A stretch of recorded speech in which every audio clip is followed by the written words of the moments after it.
Welcome back to Only Talk Sports. So we talk sports every single day, or at least we try to. I'm Roche Jeffrey. Subscribe to the channel if you like sports content. Hit that notification bell so you never miss our video. The coaching carousel keeps on moving along in college basketball as more and more coaches get fired. We already had Chris Holtmann get the boot at Ohio State. Tony Stubblefield got fired at DePaul. And now Washington has decided to part ways with their head coach, Mike Hopkins. And this is not a surprise at all. Mike Hopkins has been at Washington for many years now, 7 seasons in total, and he just never really had a whole lot of success. He had some success really early in his tenure, but the longer he was the head coach, the less success that they had, and it does make sense for Washington to go ahead and part ways with them now and try to find a new head coach. I'm going to go over Washington's decision to part ways with Mike Hopkins and the possible coaching candidates that Washington could hire to be their next head coach. Now, Mike Hopkins is a guy that's been a coach in college basketball for a very long time, but not as a head coach. He was an assistant at Syracuse for over a decade. He actually was a player at Syracuse as well, so it makes sense for him to be an assistant coach at his alma mater, and probably Mike Hopkins was eventually hoping that he could get the Syracuse head coaching job, but that never occurred because Jim Boeheim just continued to be the head coach at the Syracuse Orange even into his mid-70s, and the only time Mike Hopkins was a head coach at Syracuse was for a few games that Jim Boeheim was suspended back in 2015-2016, and Mike Hopkins went 4-5 as a head coach and 0-3 in the ACC. It has on there that season Syracuse went to the Final Four, but that was not because of Mike Hopkins. That was because of Jim Boeheim returning. But then in the 2017-2018 season, Washington hired Mike Hopkins. And as you can see, they started out in his first season having a 21-13 record, and they were 10-8 in the Pac-12, and Washington made the NIT. That's not too bad, especially considering that it was his first season, and Washington is a program that historically just has not had a lot of success. Even though the Pac-12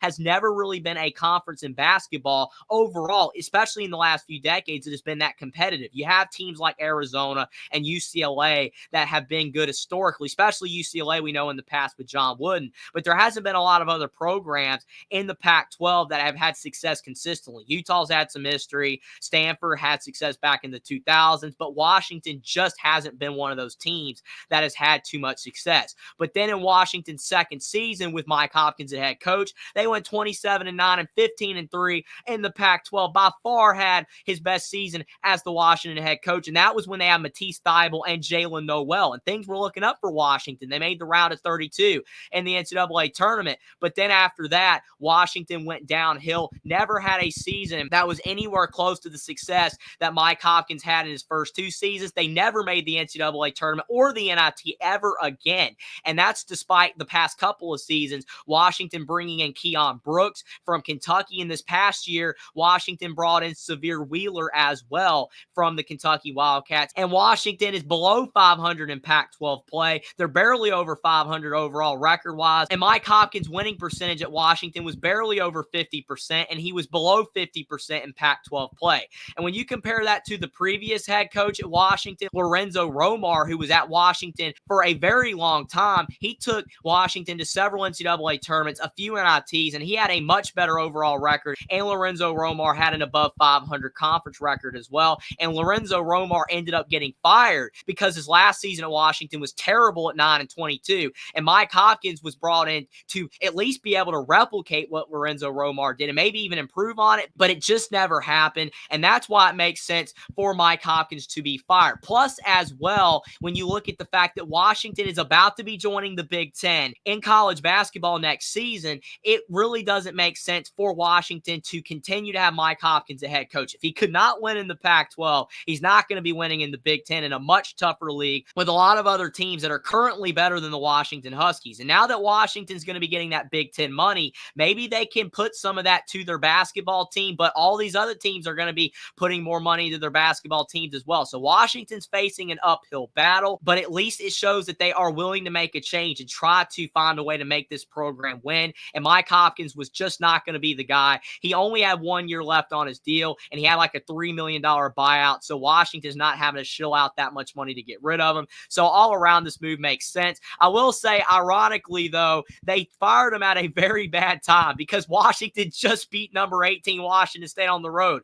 Washington was a major underdog in that game, but they were somehow able to upset their rival on the road. And then they decide to announce that they're parting ways with them right after the game. It's just so ironic that you have a big performance like that and then you get fired. It's kind of like how Jimbo Fisher got fired after Texas A&M in one of their best performances that season in football. It's absolutely hilarious how that works. But I do believe Washington made the right decision to announce this now because of the fact that now all the players know that Mike Hopkins is not returning, even though they probably had a good feeling of that. Now they know for sure. And Washington can now start looking for other coaches earlier than some of these other jobs that are going to end up opening up in the next week or so that are also going to be competing for coaching candidates. So it's probably a smart move for the Washington Huskies to go ahead and get a jump on it and try to hire the right guy. A Washington fan on Twitter also pointed out the irony of Mike Hopkins getting fired after winning against the top 20 ranked Washington Cougars. Pete Thamel also pointing out that Mike Hopkins has been fired by the Washington Huskies. But then the Field of 68 points out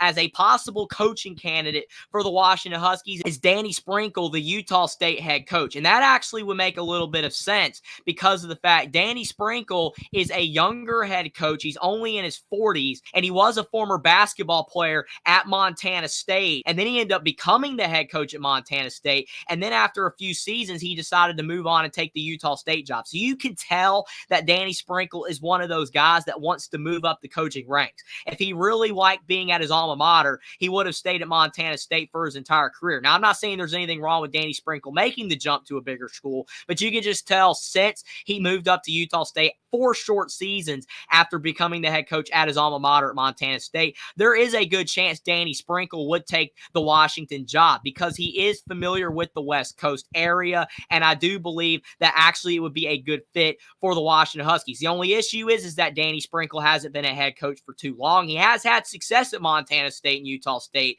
but him now being in the Big Ten, if he becomes the head coach of the Washington Huskies, it's going to be a major uphill battle, but I do believe that would probably be the best hire for Washington because there's not going to be a lot of other high-profile names in the coaching market that would even consider the Washington job. Another name that's been pointed out is Leon Rice, the Boise State head coach, but I see that possibility being very unlikely of Washington hiring Leon Rice because he has been at Boise State for a very long time. He's having more success now at Boise State than he ever has in the last couple of years. The only way that he would leave is maybe he wants to take a crack at a bigger job before he decides to retire, but it would make more sense for Leon Rice to finish out his last few years of coaching college basketball at Boise State. Makes total sense for him to do that. I don't really think that he would take the job, but you never know. There's a few other names, but it does look like Danny Sprinkle is the most likely name to take the job. And like I said, I wouldn't really be opposed to that. But again, Washington made the right decision to part ways with Mike Hopkins.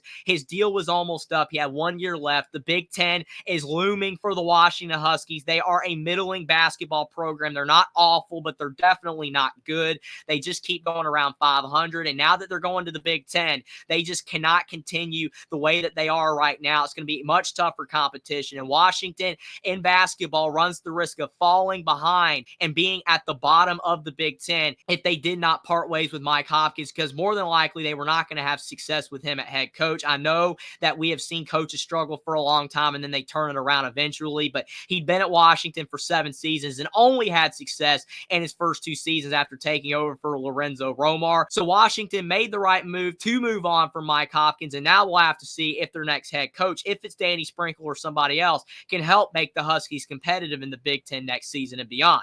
But let me know what you guys think in the comment section down below. If you do agree with the Washington Huskies' decision to fire Mike Hopkins, and whether you were surprised or not that they fired him, and if you believe that Danny Sprinkle will be the next head coach of Washington basketball, or if you think there's another candidate that will take the job, and if you believe Washington can have success in the Big Ten in college basketball, or if they are destined for more mediocrity. Subscribe to the channel if you like sports content. Like this video down below. Follow me on Twitter as well. Link is in the description, and I'll see you next time.